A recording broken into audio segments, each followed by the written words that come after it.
এই মুনাফিকদের ব্যাপারে অনেকগুলো বৈশিষ্ট্য কোরআনুল কারীমের ভিতরে আল্লাহ পাক বলে দিয়েছেন। এর ভিতরে আল্লাহ পাক সূরা মুনাফিকুনের ভিতরে আল্লাহ পাক বলে দিয়েছেন, মুনাফিকদের 1 নম্বর বৈশিষ্ট্য হলো মুনাফিকরা কথায় কথায় মিথ্যা বলে। মুনাফিকরা কথায় কথায় কি করে? মিথ্যা বলে। আমি সম্পূর্ণ আয়াত পড়ব না, সময় অল্প। আল্লাহ পাক সূরা মুনাফিকুনের 1 নম্বর আয়াতের ভিতরে আল্লাহ পাক বলেন, ইন্নাল মুনাফিকিনা লাকাযিবুন, নিশ্চয় মুনাফিকরা হলো মিথ্যাবাদী।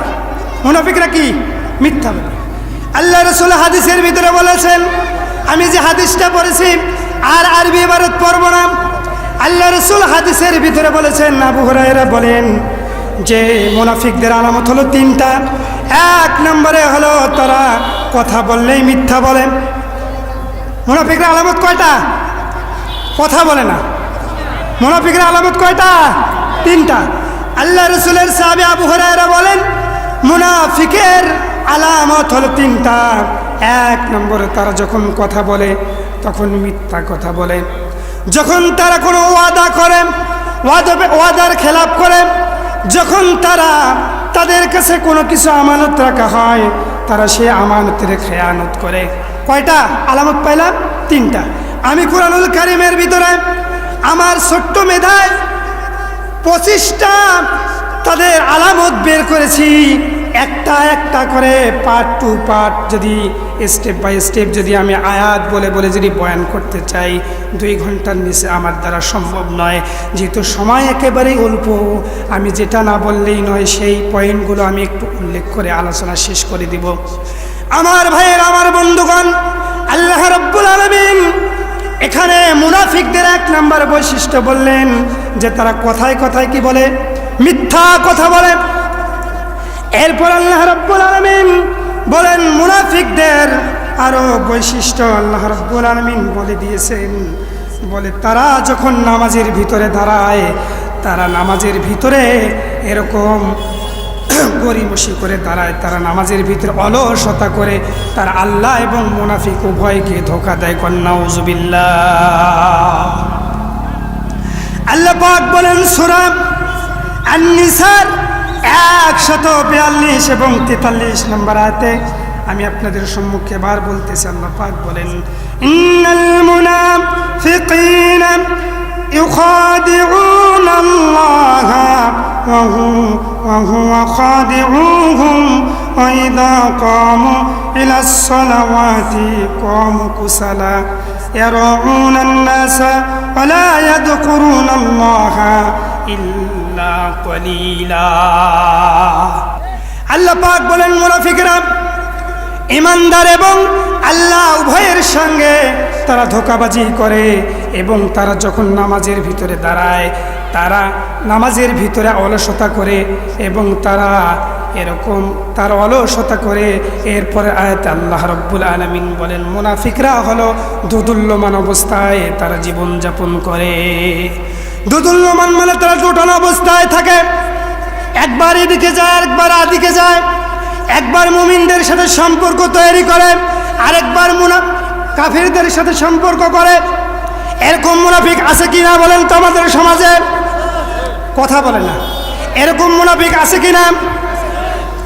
এখন আমি আপনাদেরকে একটা ছোট্ট প্রশ্ন করতে চাই, বলেন তো দেখি মুনাফিক কোথায় পাওয়া যায়? আপনি যদি আমাকে বলেন যে ইহুদি কোথায়, খ্রিস্টান যদি আপনি দেখতে চান, আমি আপনাকে বলবো আপনি ইউরোপ কান্ট্রি, রাশিয়া বা আমেরিকা চলে যান, খ্রিস্টান দেখতে পারবেন। যদি বলেন বৌদ্ধ দেখতে চাই, বলে আপনি মিয়ানমার চলে যান। আর যদি বলেন যে আমি মুনাফিক দেখতে চাই, তাহলে আমি বলবো আপনাকে কোথাও যাইতে হবে না, মুনাফিক কেবলমাত্র বাংলাদেশেই রয়েছে, অন্য কোথাও নাই। কথা বলে না। মুনাফিক মানে মুসলমানের ভিতরে মুনাফিক, মুসলমান যেখানে সেখানেই মুনাফিক। মুনাফিকটা ক্লিয়ার করে দেয় মুনাফিক কারা। মুনাফিক একটা হলো ভাইরাস, যেমন করোনা ভাইরাস, তার চেয়ে মারাত্মক ভাইরাস হলো মুনাফিক। কথা বলে না। মুনাফিক হলো মুসলমানদের সাথেই তারা থাকে, মুসলমানদের সাথেই তারা নামাজ পড়ে, মুসলমানদের সাথেই রোজা করে, মুসলমানদের সাথেই হজ করে, মুসলমানদের সাথে যাকাত দেয়, ইমামের পিছনেই বসে নামাজ পড়ে, অথচ বাইরে গিয়ে ইসলামের বিরুদ্ধে কাজ করে, একামতের দিন প্রতিষ্ঠার বিরুদ্ধে কথা বলে, আছে কিনা? এই জন্য আল্লাহ পাক বলেন মুনাফিকরা দুদুল্যমান অবস্থায় থাকে, দোটানা অবস্থায় থাকে। একবার ইমানদারদের সাথে সম্পর্ক তৈরি করে, আরেকবার কাফেরদের সাথে সম্পর্ক তৈরি করে। এই কথাটা আল্লাহ তাআলা সূরা আন-নিসার ভিতরে আল্লাহ পাক চমৎকারভাবে বলে দিয়েছেন। আল্লাহ পাক বলেন মুযাবযাবিনা বাইনা যালিকা লা ইলাহা ইওয়ালা ইলাহা ومن يضلل الله فلن تجد له سبيلا। আল্লাহ পাক বলেন মুনাফিকরা দুদুল্যমান অবস্থায় থাকে, একবার ইমানদারদের সাথে আরেকবার কার সাথে? কাফিরদের সাথে বন্ধুত্ব করে। এবং তারা কি করে? আল্লাহ পাক এরপরে বলেন তাদেরকে আপনি যতই হেদায়েতের পথে আনেন না কেন, ওয়ামাইদুলিল ফালাং তাজিদা লাহু সাবিলা, তারা কখনোই হেদায়েতের জন্য হেদায়েতের পথ খুঁজে পাবে না। নাউযুবিল্লাহ, তারা কখনোই হেদায়েতের পথ খুঁজে পাবে না। কি বলতেছেন? আল্লাহ পাক বলতেছেন নবী হে, আপনি যতই তাদেরকে দাওয়াত দেন না কেন, সাবিলা, কোনো সাহায্যকারী পাবে না। কথা বলেন না কেন? আল্লাহ পাক এখানে বলতেছেন কি, আপনি তাদেরকে যতই হেদায়েতের দিকে আনেন, তারা কি পথ পাবে না, তাদের জন্য কোনো সাহায্যকারী আপনি পাবেন না।